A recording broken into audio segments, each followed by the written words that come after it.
¿Cómo están? Se han visto imágenes del intercambio de prisioneros, de secuestrados y rehenes palestinos en cárceles de Israel en condiciones absolutamente diferentes. Pero poco se dice de lo que viene más adelante para el pueblo que ha decidido resistir. Ya los asentamientos no solo estrangulan económicamente a Palestina, sino que ahora se están utilizando políticamente para eliminar al pueblo gazatí. Hoy vamos a analizar los escenarios en el mapa. Bienvenidos.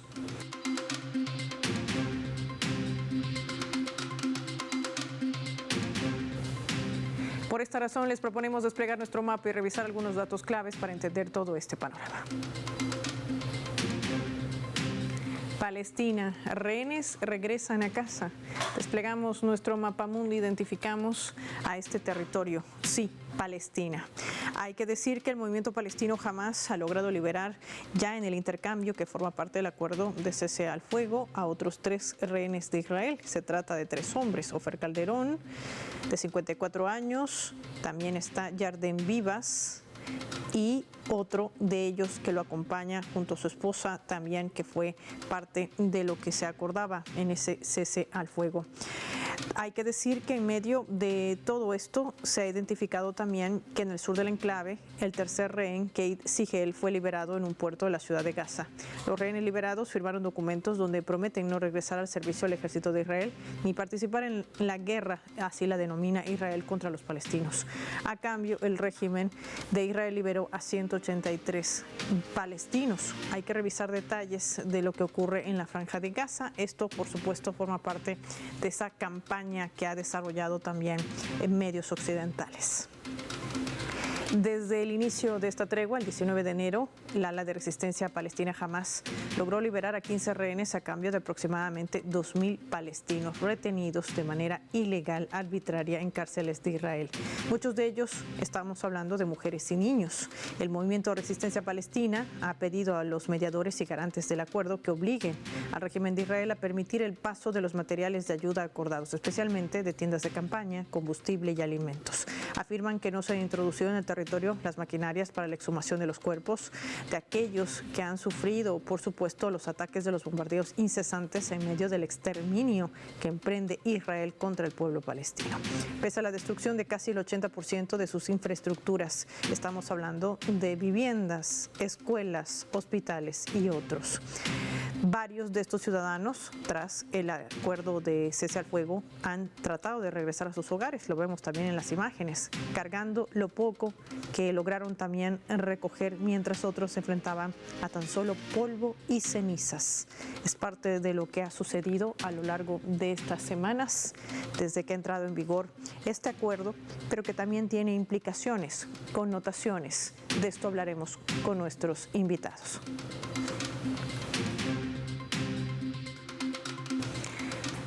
Recibimos a nuestro invitado, nos acompaña en directo desde España, experto en temas de Oriente Medio, Daniel Lobato con nosotros. Hola Daniel, qué gusto recibirte.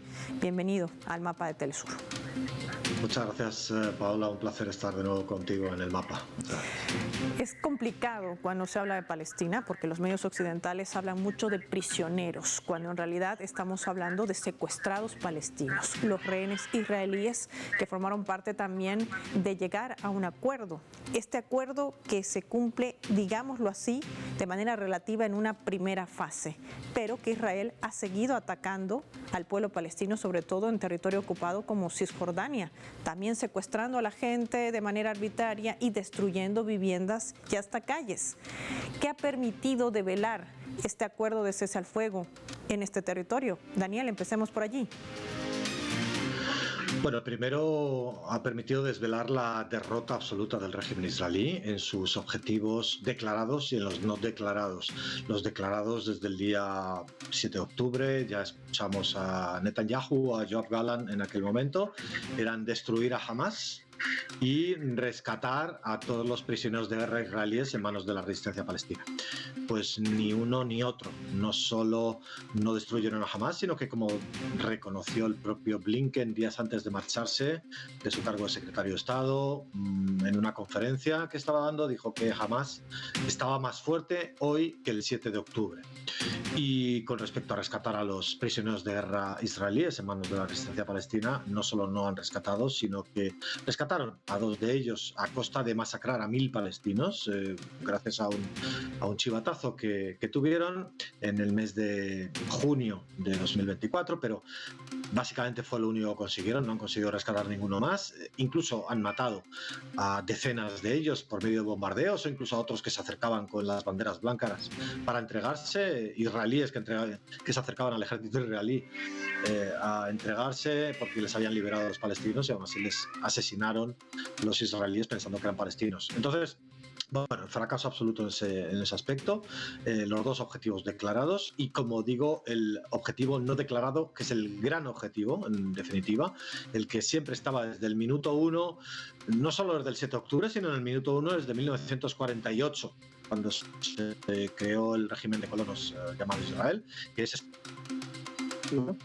Y para expulsar a los palestinos de Palestina, en primer lugar a los 2,5 millones de palestinos de Gaza y después a los más de 3 millones de palestinos de Cisjordania, en el caso de los de Gaza había que, como tú bien has explicado, asolar el gueto de Gaza en un 80%, ¿no? No solo en cuanto a las infraestructuras de viviendas, sino hemos visto cómo impunemente se han destruido los hospitales, todos los centros sanitarios, las canalizaciones de agua, electricidad, etcétera, a pesar de las medidas que impuso la Corte Internacional de Justicia, que prohibían eso y por las cuales Israel debería estar siendo castigado duramente por toda la comunidad, la llamada comunidad internacional, por todos los países miembros de la ONU, ¿no? Y no solo no ha sido castigado duramente por ello, sino que hoy mismo está de viaje Netanyahu sin que tampoco se haga efecto el arresto de la Corte Penal Internacional, a pesar de haber sobrevolado espacio aéreo de distintos países europeos. Nadie le ha detenido ni le ha arrestado. Entonces, bueno, en todo caso, sí se ha manifestado esa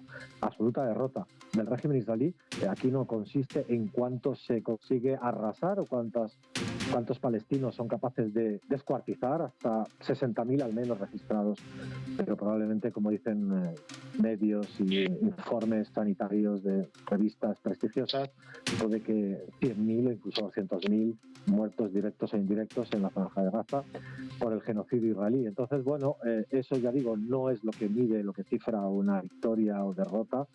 La victoria o derrota se cifra en este caso, como en otras guerras anteriores de liberación nacional, Vietnam, Argelia, Sudáfrica, en cuántas contradicciones, fracturas, abismos creas en la sociedad agresora, en la sociedad israelí, en la sociedad norteamericana y en la sociedad europea, y las fracturas que están consiguiendo crear el sufrimiento y el sacrificio palestino son gigantescas, ¿no? Y de hecho la reunión que mañana tendrán Netanyahu y Trump tiene mucho que ver con esas fracturas.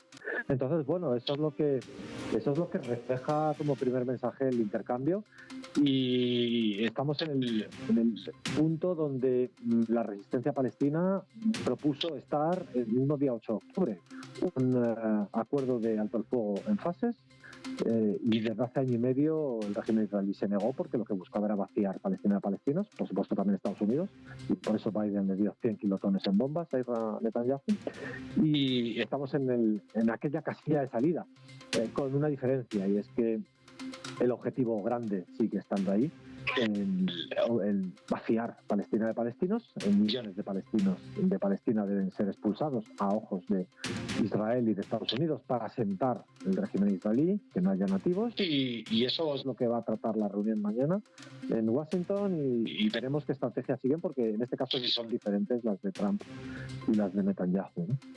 Y a propósito que tocas este punto, ya para adelantar, esto también tiene que ver con implicaciones. Recordemos que el presidente Donald Trump, si bien había cuestionado el accionar de su antecesor, Joe Biden, por lo que había generado en este apoyo millonario además a Israel para masacrar a mujeres y niños en Gaza, pues decide también levantar las restricciones, aquellas sanciones que se habían puesto justamente a aquellos colonos israelíes. Y Daniel, hay que decir que ese es otro método también de exterminio étnico, avasallar las tierras, ocupar para que los palestinos se vean obligados a salir. Es más, esta jornada, para sumar un dato, ya se les había obligado a evacuar de sus propios hogares a más de 15.000 palestinos. Estamos hablando de que las condiciones no han cambiado. En estos momentos en los guetos de Cisjordania hay más de 150.000 palestinos desplazados.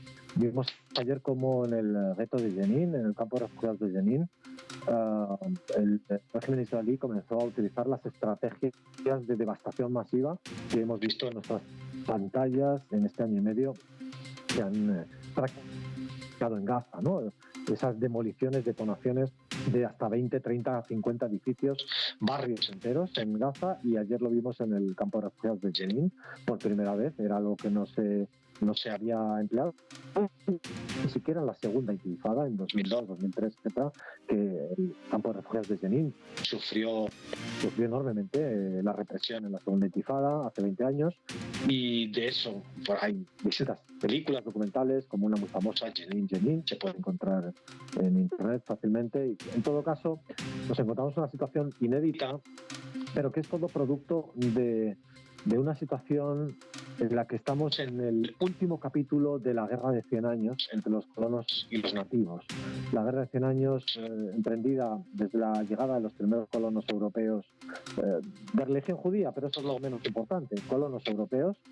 A los palestinos no les importa la religión que traen estos colonos, como a los nativos sudafricanos no les importaba tampoco la religión que traían los blancos africanos a Sudáfrica, ¿no? Estos colonos europeos comenzaron a llegar hace 100 años a desposeer de las tierras, a expulsar a los nativos palestinos, a expulsarles, como en el 47 y 48, masivamente a Jordania, a Líbano, a Siria, y estamos en un capítulo final de esa guerra porque, a pesar de todos esos procesos de expulsión y de desposesión, el régimen israelí se encontraba ante una encrucijada, ante una situación existencial. Los palestinos, después de 100 años, 76 de la creación de Israel, hoy son más en los 3 trozos de Palestina, demográficamente, son más numerosos en los guetos de Cisjordania, en el gueto de Gaza y en lo que llamamos Israel. Esos 3 trozos de Palestina hoy son muchos más millones de palestinos que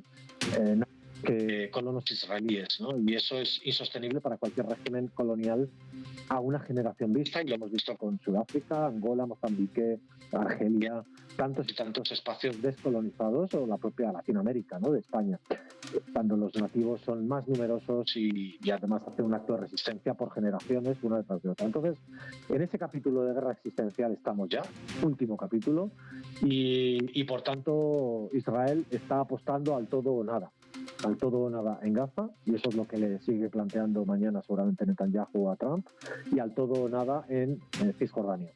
Ese es un escenario. Sí, y ese es un escenario, Daniel, que me gustaría profundizar al regreso de la pausa para poder avisorar qué también están haciendo las naciones árabes cuando se hablan de acuerdos, hablan de reconstrucción, pero no solamente de infraestructura, que debería ser lo primordial, sino sobre todo política. La pregunta es por qué. Te pido que lo veamos al regreso de la pausa, no sin antes revisando nuestra escala.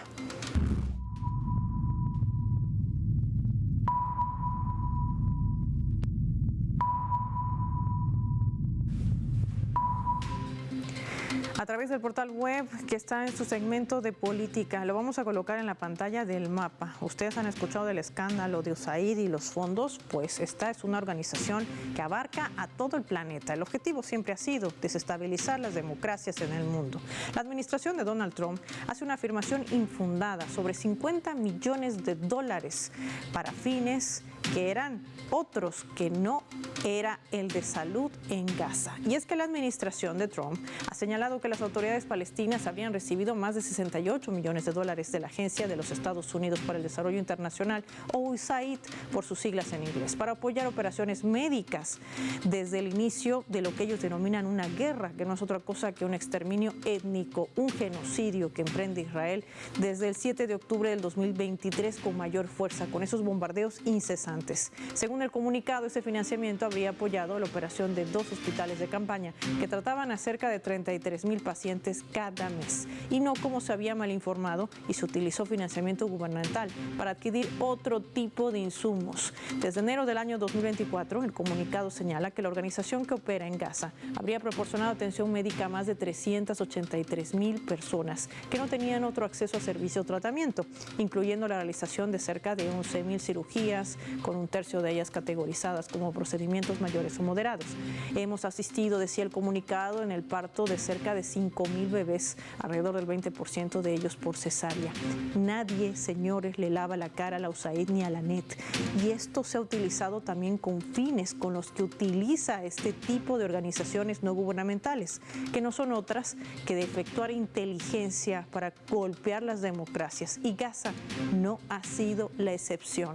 Pregúntenle entonces a la ultraderecha venezolana qué ha hecho con los fondos adquiridos por la USAID, que no fueron a parar a su destino final. Ya volvemos.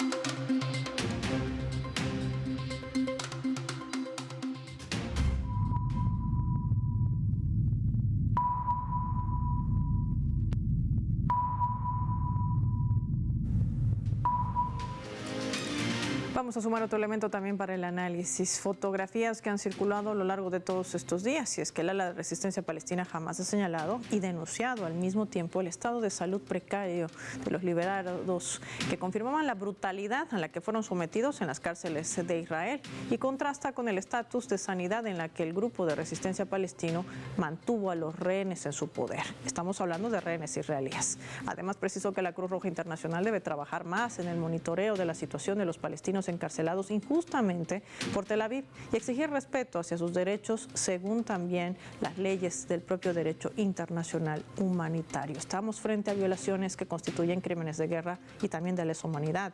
Entre abusos se incluyen torturas físicas y también psicológicas.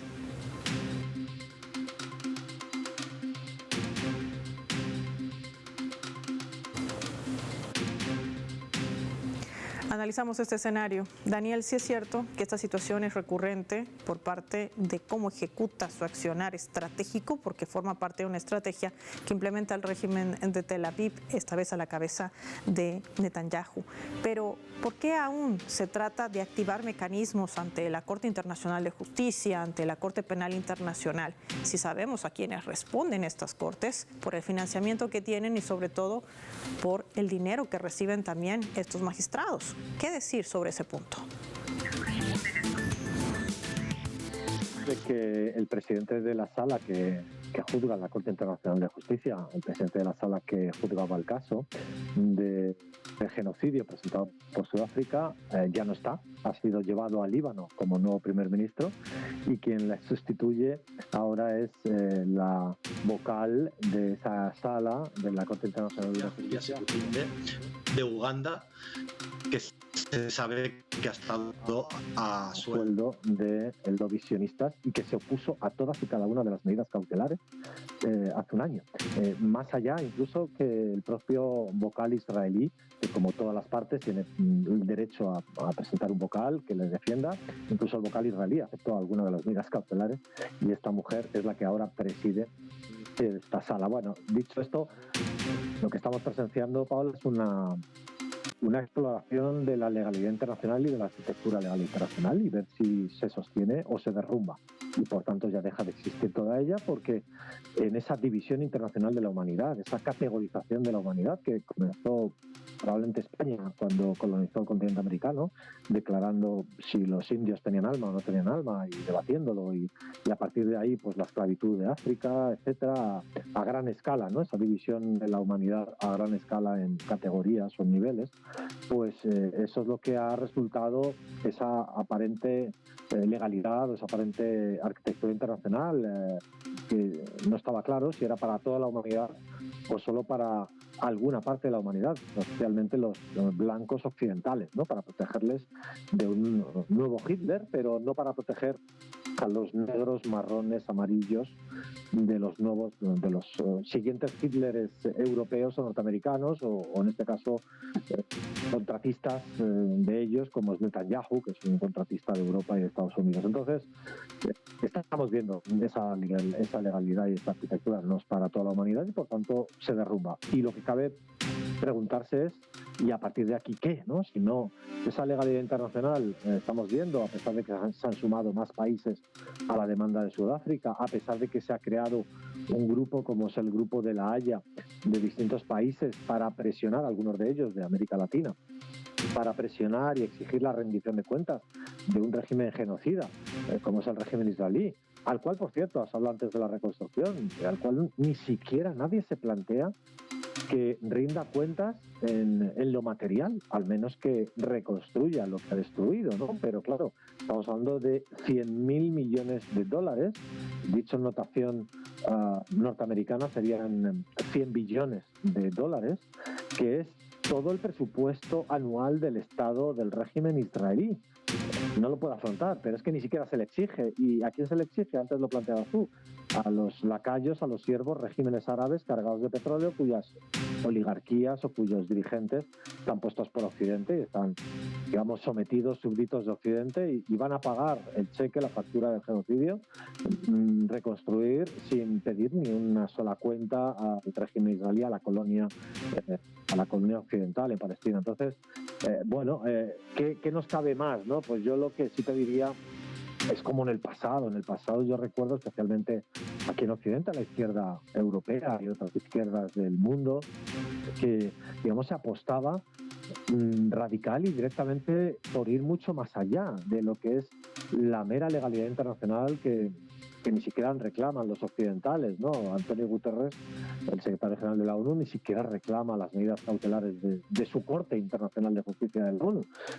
Ha hecho caso omiso durante todo un año sobre ello. Entonces, a los países del sur global sí les pediría que tienen que ser mucho más avanzados, que lo que marca esta legalidad internacional construida por y para los países del norte, los blancos occidentales, y por tanto, como en el pasado, estamos en una lucha de liberación nacional, y como en el pasado se apoyaron las de Angola, las de Argelia, las de Mozambique, las de Namibia, las de Sudáfrica, y hay que apoyar en este aspecto no solo incluso la de Palestina, y no me refiero a apoyarla con vendas, tiritas, azúcar y leche, me refiero a apoyar a su legítima representación, que es la resistencia, todas las facciones de la resistencia lideradas por quien la lidera hoy, que es Hamás, y apoyar ese movimiento de liberación nacional, también el regional, porque es un esquema de dominación regional por parte de Occidente, como vemos en Líbano, donde Israel tiene invadido el sur de Líbano impunemente, donde vemos que Israel ha invadido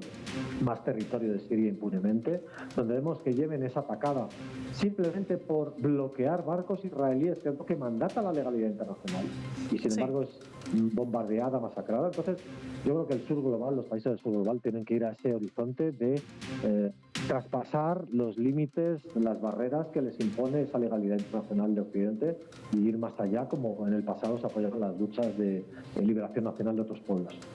Y en esto, Daniel, también hay que sumar el hecho de la preocupación que reviste a los países que hacen frontera con esta nación y que forman parte de la región de Oriente Medio. Ya hablan de allanar el camino para un acuerdo político, la creación de un Estado palestino que sea creíble. Esto lo decía el propio canciller de Egipto tras conocer la decisión adelantada de Trump de deportar a cientos de palestinos, que recordemos muchos de ellos escapando de esta situación, obligados a abandonar sus hogares en muchas de las situaciones por los bombardeos, se han alojado en territorios cercanos como Jordania, Siria y otras naciones árabes.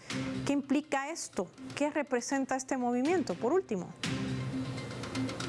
Bueno, tenemos que tener claro que el esquema de la colonia fortaleza en Palestina ha conllevado algo muy sofisticado después de 500 años de colonialismo, que es una muralla alrededor de regímenes árabes puestos por Occidente, y en ocasiones esos países han sido cooptados o han sido incorporados a ese esquema de muralla. Por ejemplo, Egipto, que pasó de ser un aliado del pueblo palestino en los años 50, 60, y tras la muerte de Gamal Abdel Nasser, su sucesor, Anwar el-Sadat, firmó y claudicó ante Jimmy Carter en el 79, 78, los acuerdos de Camp David, reconociendo a Israel, recibiendo, fíjate, Egipto es el segundo país del mundo que más dólares directos recibe de Estados Unidos, después del primero, que es ¿quién? Israel. Es decir, fíjate la importancia que para Estados Unidos conlleva sostener esa muralla. Entonces,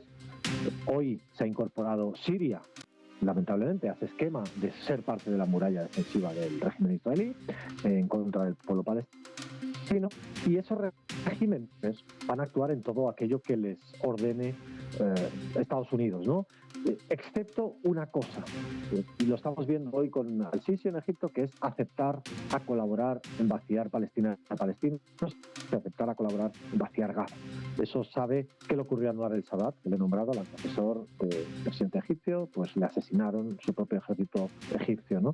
¿Qué le pasó al bisabuelo del rey de Jordania actual? Pues le asesinaron por traicionar al pueblo palestino también en el 48. Entonces, hasta ahí no llegan, hay unas líneas rojas, pero esos regímenes árabes van a colaborar, ya digo, en todo lo que sea debilitar la causa palestina. Veremos cómo probablemente en el futuro el nuevo régimen sirio de la nacionalidad siria a todos los refugiados palestinos que están en Siria para debilitar esa causa nacional palestina y que a partir de ahora ya son sirios y dejan de ser palestinos, pero hay ciertos límites, como digo, ¿no? Y veremos, porque de eso trata un poco la reunión mañana de Trump y Netanyahu.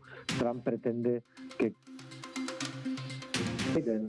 no tantas bombas, que le está causando un gigantesco desgaste también a Estados Unidos internamente e internacionalmente, sino por medio del dinero. Ya sabemos que Trump es un corrupto, digamos, oligarca estadounidense, y piensa que el dinero lo puede todo, ¿no? Si no lo han podido las bombas, fíjate si va a poder acaso el dinero comprar a los palestinos para que se marchen de su tierra palestina. Por supuesto que no, pero él piensa que esto se puede explorar y piensa que al presidente egipcio le puede comprar para ayudar a vaciar Palestina de palestinos.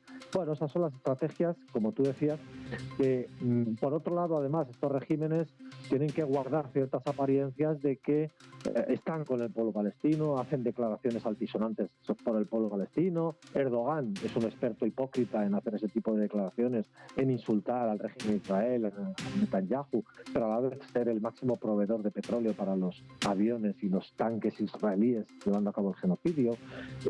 Exactamente igual Egipto, por supuesto Emiratos, Arabia Saudí. Entonces veremos, porque se mueven siempre en un difícil equilibrio estos oligarcas árabes, de estar sumisos a Estados Unidos y a Israel, y por otro lado intentar mantener las formas. Ese es el juego que mantienen, y lo veremos en los próximos días también. Sin lugar a dudas, ahí están las estrategias, y después podremos entender también si más recursos se destinan hacia Israel para el objetivo siga siendo, lamentablemente, seguir masacrando a un pueblo gazatí que lo único que hace es resistir. Gracias a Daniel Lobato por compartir su análisis con nosotros. Finalizamos el programa revisando nuestro vector.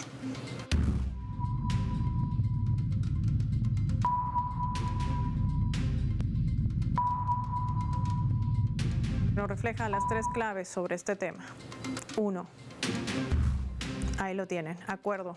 El acuerdo de cese al fuego ha dejado a la vista el plan real de Israel, que no ha cambiado, pero que se ha visto en desacelerarse un poco. El exterminio étnico y arrasar con la tierra de los gazatíes no dejará de ser lo que persiguen para controlar el gas y completar su plan expansionista en la región de Oriente Medio. Por esta razón siguen incumpliendo el alto al fuego, atacando Cisjordania ocupada y cometiendo arbitrariedades. Es más, los desplazamientos forzados no han cesado. Más de 15,000 se han visto obligados a salir actualmente de sus casas. 2. Secuestrados. Las condiciones inhumanas en las que se encontraban los secuestrados palestinos en cárceles israelíes develan la violación flagrante de los derechos humanos y del derecho internacional. Por esta razón se ha establecido ya una iniciativa para seguir presionando para que este tipo de delitos no queden en la impunidad. Pero no nos engañemos, ni la Corte Penal Internacional ni la Corte Internacional de Justicia harán algo en contra del sionismo. Pensemos bien quiénes financian a estas cortes. 3. Plan. Egipto propone formar parte de la reconstrucción de la política en Gaza y permitir, decía el canciller egipcio, allanar el camino para un proceso político creíble bajo consensos árabes. En medio de ese movimiento, la visita que se va a desarrollar en Washington entre Netanyahu y Donald Trump para presionar seguramente por más recursos para la muerte. Soy Paola Pérez y nos vemos en otra edición del Mapa.